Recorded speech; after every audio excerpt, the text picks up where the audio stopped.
Amigas, amigos, olá! No nosso podcast de hoje vamos tratar do cessar-fogo entre Hamas e o governo do Estado de Israel. Esse acordo de cessar-fogo é dividido em 3 etapas. A primeira etapa chegou ao fim no sábado passado, a segunda etapa ainda não foi implementada devido a novas demandas que estão surgindo por parte de Israel, rompendo com as normas iniciais do acordo. Vamos debater então no nosso podcast de hoje alguns aspectos ligados a este acordo e quais são os riscos para os palestinos, riscos que vêm de Netanyahu, primeiro-ministro de Israel, e agora crescentemente também dos Estados Unidos. Bem, o acordo de cessar-fogo entrou em vigor às 11 horas e 15 minutos do domingo, dia 19 de janeiro. Esse acordo tem uma previsão inicial de libertação de reféns prisioneiros de parte a parte. 2.000 prisioneiros palestinos deveriam ser libertos, segundo esse acordo de cessar-fogo nas suas 3 etapas, ao longo das suas 3 etapas. Ao longo dessas 3 etapas, também, na verdade, ao longo das 2 etapas iniciais, o Hamas libertaria todos os 100 reféns remanescentes e trocaria restos mortais dos reféns que já morreram em cativeiro. Vamos dar uma olhadinha nessas fases especificamente, nas 3 fases do acordo de cessar-fogo especificamente. A primeira etapa, implementada a partir do dia 19, deveria durar 42 dias, como eu disse, vencendo no sábado passado, cessar-fogo entre Israel e o Hamas da faixa de Gaza, retirada das tropas, o acordo previa a retirada das tropas de Israel da maior parte da faixa de Gaza para uma zona tampão de defesa de Israel, a liberação de ajuda humanitária para a região. Nessa primeira fase, o Hamas libertaria 33 reféns, principalmente mulheres e crianças ainda em cativeiro, e Israel libertaria 735 detidos palestinos, lembrando que as prisões israelenses são reconhecidas internacionalmente pela tortura junto aos prisioneiros, crimes de tortura, inclusive tortura sexual, lembrando que parte dos prisioneiros palestinos são menores de idade, são adolescentes, por que não alguns até crianças. E esses prisioneiros, 735, seriam libertos, 735 prisioneiros libertos nessa primeira fase. E começaria no 16º dia da primeira fase as negociações para a segunda fase do cessar-fogo, que, como eu disse, não entrou em vigor. A segunda fase pressuporia o quê? Segunda fase com mais 42 dias, onde o cessar-fogo ganharia uma nova conotação, uma calma sustentável. Havia quem chamasse de um fim permanente da guerra. O Hamas libertaria todos os demais prisioneiros, inclusive homens e soldados. O Hamas libertaria então todos os demais prisioneiros. Israel libertaria mais prisioneiros palestinos, chegando naquele valor de 2.000 prisioneiros. Haveria retirada completa das forças de segurança dos soldados israelenses de Gaza e abertura da passagem de Rafah, fronteira entre a faixa de Gaza e o Egito, abertura definitiva. Terminados os 42 dias da segunda etapa, nós temos a terceira etapa, que duraria de 3 a 5 anos. Corpos de reféns israelenses e de militantes palestinos seriam trocados entre as partes, implementação de um plano de reconstrução de Gaza e reabertura definitiva das fronteiras de Gaza. Isso lá na terceira etapa, com duração de 3 a 5 anos. Mas a segunda etapa está sob risco na atualidade.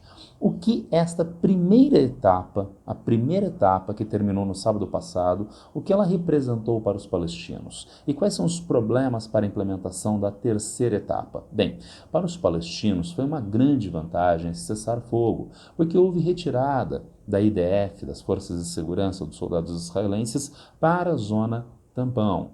Vamos lembrar, a região da faixa de Gaza é densamente povoada, populações civis e ao lado dessas populações civis, vamos dizer assim, contingentes massivos de soldados e equipamentos militares, colocando sob risco as populações de palestinos. Daí então a grande vantagem de retirada destes soldados para a zona tampão. Isso liberou o trânsito de palestinos dentro da faixa de Gaza, inclusive no norte da faixa de Gaza. Os palestinos que habitavam essas regiões e estavam concentrados no sul podem agora voltar para estas áreas. Esse retorno é chamado por alguns meios de imprensa de retorno para casa. não há casa. Tudo foi destruído, em especial na parte norte da faixa de Gaza. Mas os palestinos podem voltar para as áreas que eles habitavam na região da faixa de Gaza. A entrada de 600 caminhões de ajuda humanitária diariamente, uma demanda muito importante de abastecimento de alimentos, remédios, água para as populações de palestinos. Abertura de Rafah, isto é, né, a reabertura dos corredores Netzarim e dos corredores Netzarim e Filadélfia. O que são os corredores Netzarim e Filadélfia? São duas áreas de ocupação militar israelense na faixa de Gaza até 2005, até a retirada israelense dessas regiões. Filadélfia não diz respeito à localidade americana. Filadélfia diz respeito à localidade da Ásia Menor e que tem referência bíblica. Corredor Filadélfia era o corredor de soldados israelenses que ocupava a fronteira entre a faixa de Gaza e o Egito, supostamente para impedir o trânsito de armas contrabandeadas desde o Egito em direção à faixa de Gaza. Supostamente porque isso na prática nunca funcionou. O corredor Netzarim tem este nome porque ele se reporta a um assentamento que Israel tinha até 2005 no norte da faixa de Gaza. Esse corredor ficava ao norte dessa região, né, ao norte da faixa de Gaza, protegendo as populações israelenses do assentamento junto às populações de palestinos do restante do território. Esses corredores foram retomados agora durante a guerra, fazendo com que houvesse, em especial com o corredor Netzarim, o impedimento de trânsito entre palestinos, desde o sul em direção ao norte da faixa de Gaza, e o corredor Filadélfia, impedindo o trânsito na única fronteira possível da faixa de Gaza, a fronteira com o Egito. Esses corredores deveriam ser reabertos na atualidade, mas é aí que aparecem os problemas. Quando na semana retrasada nós estávamos com vistas ao final da primeira etapa do acordo de cessar-fogo, Israel anunciou novas demandas que deveriam ser aceitas pelo Hamas. Sem a aceitação do Hamas, Israel pressionou, cancelando a ajuda humanitária. E notem bem, a ajuda humanitária faz parte da primeira etapa do acordo. Israel está rompendo esta primeira etapa do acordo. Portanto, um problema de ordem jurídica por parte de Israel, uma iniciativa israelense de rompimento do acordo. Notem ainda mais. Uma iniciativa israelense de rompimento do acordo que diz respeito a quê? Não mandar flores para a faixa de Gaza? Não. Ajuda humanitária. São palestinos que morrem por falta de água, comida e remédio. Lembrando que são 50 mil palestinos mortos até agora e a maior parte deles formada por mulheres, mulheres e crianças. E, portanto, é um problema de altíssima gravidade que reforça aquilo que já foi levantado na Corte Internacional de Justiça, genocídio israelense junto às populações de palestinos da região da faixa de Gaza. Mais ainda, o corredor Filadélfia nunca foi desocupado. A manutenção do corredor Filadélfia é a manutenção prática da ocupação militar israelense na região, o que rompe, portanto, com as características da primeira fase do acordo. Tendo em vista os problemas levantados por Israel, os problemas criados por Israel para a finalização da primeira etapa e incremento da segunda etapa do acordo de cessar-fogo, quem entrou na história para piorar a situação? Donald Trump. Segundo a manchete do G1, do Grupo Globo, nós temos: Hamas diz que ameaças de Trump encorajam Netanyahu a desistir de acordo de cessar-fogo. É o modo operandi do Donald Trump nos últimos tempos. E a gente viu, por exemplo, na relação com Zelensky, tá? Nenhum pingo de dó em relação a Zelensky.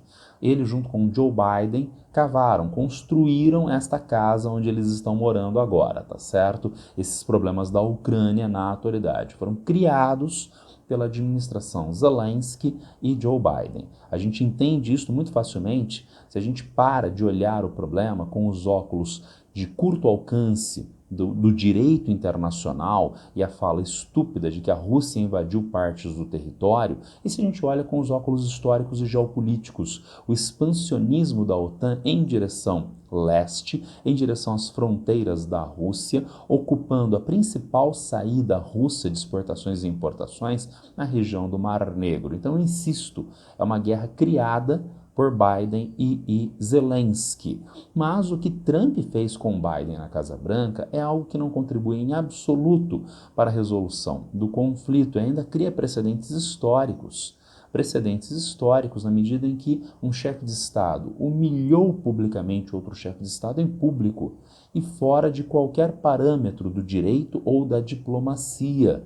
Isto então dá margem para que aliados de Donald Trump, como é o caso do primeiro-ministro israelense Benjamin Netanyahu, possam fazer o que ele está fazendo agora, que é a criação de novas demandas dentro de um acordo de paz para inviabilizar a manutenção do acordo de cessar-fogo. Isso é reforçado pelas falas de Donald Trump.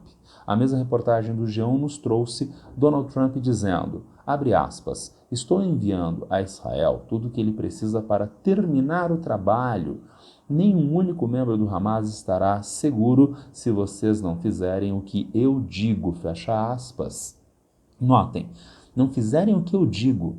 Trump é algum tipo de imperador do mundo? E mais, mandando tudo o que precisa para terminar o serviço. Isso é papo de gangster. Isso é papo de crime organizado, mas não é papo de chefe de Estado. Donald Trump disse ainda mais, aspas novamente, além disso, para o povo de Gaza, um belo futuro os aguarda, mas não se vocês fizerem reféns. Se fizerem isto, vocês estarão mortos. Tomem uma decisão inteligente, libertem os reféns agora ou haverá um inferno para pagar mais tarde. Notem bem, é novamente Donald Trump rompendo com o acordo de cessar-fogo. Eu acabei de falar para vocês, a primeira etapa, a libertação de 33 reféns. Na segunda etapa, a libertação do restante. E sabe quem fez esse acordo de cessar-fogo? Foi o final do governo Biden, com uma delegação de Donald Trump. Então, quem fez o acordo de cessar-fogo foi também Donald Trump, aceitou o acordo e agora, com esse discurso, está mudando as regras do cessar-fogo. Com qual objetivo? Que o cessar-fogo não tenha continuidade, que o morticínio de palestinos possa ter continuidade na região. E isto levanta possibilidades as mais terríveis para os palestinos, com uma pequena luzinha no fim do túnel. Uma pequena e bem tênue luz. Foi apresentado na semana passada um plano de paz alternativo ao plano de cessar-fogo que está em vigor, o plano de paz da Liga Árabe. E no que consiste esse plano de paz da Liga Árabe? Bom, o plano de paz tem também 3 etapas. A etapa de medidas provisórias, a etapa de reconstrução e governança, e a terceira etapa, a etapa de governança. Vamos dar uma olhada no que dizem essas 3 diferentes etapas, vamos ver a factibilidade dessas 3 etapas. Primeira etapa, com duração de 6 meses, com investimento de 3 bilhões de dólares. O objetivo é remover escombros e criar abrigos temporários, tendas, para os palestinos. 1,6 milhões de palestinos habitarem a região provisoriamente. Quando então abre-se uma segunda etapa de 2 anos e meio, segunda etapa de reconstrução com investimento de 30 bilhões de dólares. A ideia seria dividir a faixa de Gaza em 7 zonas de reconstrução. Numa primeira zona são removidos os palestinos para estas tendas temporárias, enquanto a área passa por obras de reconstrução. Reconstruída a zona 1, os palestinos passam a habitar esta área e vamos para a zona 2 e assim sucessivamente ao longo de 2 anos e meio. Não apenas as casas, a infraestrutura de energia e principalmente de água devem ser retomadas nessa segunda fase de reconstrução. Água não apenas para abastecimento das populações, o que é uma exigência de saúde pública, mas água também para irrigação, tendo em vista a retomada da atividade agrícola na faixa de Gaza com vistas à segurança alimentar. Gente, essas 2 etapas de medidas provisórias de reconstrução são etapas chuchuzinhas. Dá para implementar sem nenhum problema. Claro, Donald Trump e Benjamin Netanyahu são 2 problemas. Mas o problema maior aparece na terceira etapa. Vamos dar uma olhadinha na terceira etapa de governança? Gestão. Formação de um comitê independente de tecnocratas. Essa ideia me causa arrepios.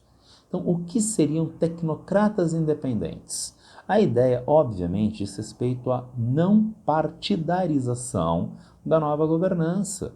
Então, não seriam aliados da Autoridade Nacional Palestina, do Hamas, de Israel, dos Estados Unidos, seriam pessoas independentes. Bom, só se essas pessoas vierem da quinta dimensão, porque pessoas reais não existem desta forma. Então esse é um sonho idiota de apartidarização, de tecnicização, que não corresponde em absoluto à realidade. Mas dá para piorar. Vamos ver. Transição administrativa com treinamento da ANP para assumir a gestão burocrática e a segurança na faixa de Gaza. A ANP é o governo palestino, que hoje exerce governança de fato na região da Cisjordânia. A ANP, que é considerada pela comunidade internacional como corrupta e ilegítima, ineficiente no exercício de governança, não apenas pela comunidade internacional, mas também pelos palestinos na Cisjordânia, especialmente na faixa de Gaza. Basta nós nos lembrarmos das eleições na primeira metade dos anos 2000, na qual a ANP foi banida da região da faixa de Gaza em eleição com os próprios palestinos. Então, entregar governança a esta entidade que é considerada ineficiente, corrupta e é deslegitimada até pelos palestinos, me parece pouco factível, mas dá para piorar. Dá para piorar com segurança, solicitação ao Conselho de Segurança da ONU para estabelecer um contingente de forças internacionais de manutenção da paz. Forças de paz da ONU, capacetes azuis. Será que a Liga Árabe quer fazer algo semelhante? A MINUSTAH, a missão da ONU para o Haiti, liderada pelo Brasil, que trouxe violência para o Haiti, violência dos soldados da ONU contra a população haitiana, que trouxe epidemia de cólera, que não existia no Haiti até então. Nós temos recorrentes missões de paz da ONU nas últimas décadas, não só a MINUSTAH, que são fracassadas. E a gente vai utilizar o mesmo expediente de missão de paz para garantir a segurança da região? Me parece pouco factível. E, finalmente, uma última coisa, que dialoga com a ideia de governança da ANP e de tecnocratas no governo. Onde está o Hamas nessas negociações? O Hamas tem o poder de fato na região da faixa de Gaza na atualidade, ele não vai abrir mão desse poder. E esse poder não é um poder que foi dado a ele porque ele pegou na marra, ele pegou porque estava sobrando. De novo, foram as eleições dos anos 2000, eleições que levaram à vitória do Hamas e que não foram respeitadas pela Autoridade Nacional Palestina, levando a um racha político-territorial. E a partir de então, o Hamas continuou governando como eleito que foi a região da faixa de Gaza, enquanto a ANP, a Autoridade Nacional Palestina, que perdeu a eleição e não reconheceu, passou a exercer governança de fato na Cisjordânia. O Hamas tem, portanto, legitimidade de exercício de governança na região. Ele não pode e não vai ser colocado de lado nesses acordos. Só que aí aparece uma contrapartida. Israel e os Estados Unidos não aceitam qualquer acordo de paz que não leve à remoção dita completa do Hamas de qualquer traço de governança. Por sinal, isso acontece recorrentemente. Antes de outubro de 2022, antes do 7 de outubro de 2022, nós tivemos mais uma tentativa de eleições conjuntas na Autoridade Nacional Palestina com o Hamas. Eleições conjuntas, o que criaria novamente um governo conjunto palestino na faixa de Gaza e na Cisjordânia. Essas eleições não aconteceram. Foi pelo menos uma segunda tentativa. Essas eleições não aconteceram por pressão, adivinha, dos Estados Unidos e de Israel. Para Estados Unidos e Israel, eleições conjuntas significariam o quê? Significariam que o Hamas passa a ser reconhecido por aquilo que ele é, um grupo político? Não. Significariam que a Autoridade Nacional Palestina, que hoje é reconhecida por Estados Unidos e Israel, passariam a ser tidos por esses estados como grupo terrorista. E qual foi a postura da Autoridade Nacional Palestina diante desta ilegítima pressão israelense e americana? A postura da Autoridade Nacional Palestina foi colocar o rabinho embaixo das pernas, que nem cachorrinho que apanha, e não fazer as eleições com o Hamas. E, novamente, é essa Autoridade Nacional Palestina, reconhecida como fraca e subserviente às demandas americanas e israelenses, que o plano de paz da Liga Árabe quer colocar como governo na região da faixa de Gaza. Isso me parece pouco factível, ao mesmo tempo que é legítimo um governo do Hamas na região, mas Estados Unidos e Israel não reconhecem este governo. Isso cria, portanto, um impasse de difícil solução, dada a intransigência israelense e americana de solução política do conflito. Mas o conflito tem se espalhado mais e mais nos últimos tempos. Tem se espalhado mais fortemente, com maior intensidade para a Cisjordânia.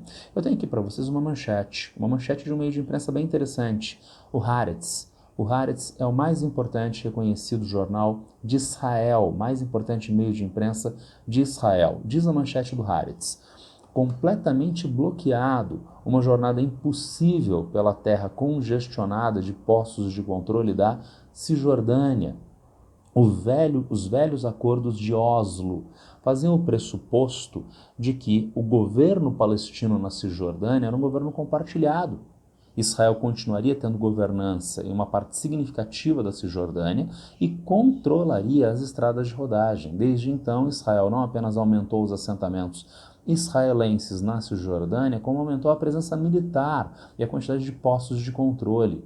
Segundo essa reportagem, insisto, do e-mail de imprensa israelense, o Haaretz, nós temos trajetos que os palestinos faziam na Cisjordânia em 10, 15 minutos de carro, e hoje eles fazem em 2 horas, em 11 horas, segundo a reportagem.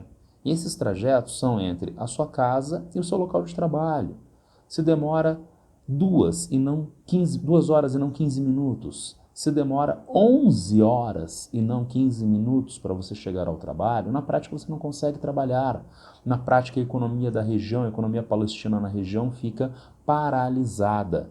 E isto remete a uma coisa muito interessante, uma coisa muito importante, a ideia de que Israel impõe fragmentação territorial, segregação, controle de mobilidade e negação de direitos políticos aos palestinos na Cisjordânia. Será que algum país já fez isto contra as suas populações ou em partes do seu território ao longo da história do mundo recente? A resposta é sim. Era a política dos bantustões no apartheid da República Sul-Africana dos anos 1960, a criação de áreas dentro da República Sul-Africana para onde seriam migrados negros do país, tendo essas características que a gente vê hoje na região da Cisjordânia, o que mostra um paralelo histórico e reforça aquilo que já foi dito pela Corte Internacional de Justiça, o apartheid de populações palestinas na região da Cisjordânia. Temos, portanto, problemas que continuam e são crescentes para os palestinos na Cisjordânia, postos de controle, crescente ocupação militar, violência dos soldados israelenses contra os palestinos e problemas ainda de muito maior gravidade na permanência do genocídio israelense em Gaza e a dificuldade de implementação da segunda parte do cessar-fogo. Pior ainda, planos de paz como o da Liga Árabe, que tem baixa factibilidade, tem baixa chance de ser de fato implementado. Era isso no nosso podcast de hoje. Quem tiver alguma dúvida, alguma crítica, é só me encontrar a qualquer tempo nas redes sociais. Abraço para todas e todos e boa sorte.